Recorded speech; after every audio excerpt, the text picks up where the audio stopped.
पवन सिंह जी के गीत किए गो गीत उनकर गावल है रघुराई जी वाला वो 8-10 पर भारी पड़ल बा। सही कर दुश्मनों सुन ले भाई अब दुश्मन के बस के नहीं खे। अगर आप भी भोजपुरी गानों को पसंद करते हैं तो शायद आप सभी ने पवन सिंह का रोवेले रघुराई गाना जरूर सुना होगा। किस तरह से लक्ष्मण जी मूर्छित होकर पड़े रहते हैं और वहाँ पर राम जी अपने भाव को प्रकट करते हैं। और इन सभी भाव को पवन सिंह जब गाते हैं तो शायद भोजपुरी में तो तहलका समझ जाता है। और इसी के बाद भोजपुरी से एक से बढ़कर एक सिंगर्स पवन सिंह की तारीफ करते हैं थकरे। और इसके बाद गोलू राजा ने भी पवन सिंह के रोवेले रघुराई पर अपना कमेंट कर दिया।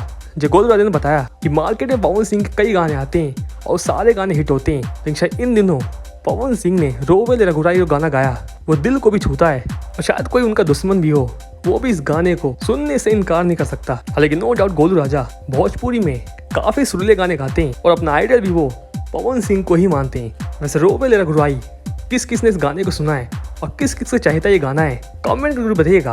और गोलू राजा के इस कमेंट पर आप सभी की क्या है राय, क्या कुछ करना चाहते हैं, कमेंट जरूर बताइएगा। और कौन कौन चाहता है कि पवन सिंह लगातार इसी लेवल के भजन को टाइम पर लेकर आप सभी के बीच आते रहें। इस वीडियो में इतना ही, मिलते नेक्स्ट वीडियो में। धन्यवाद।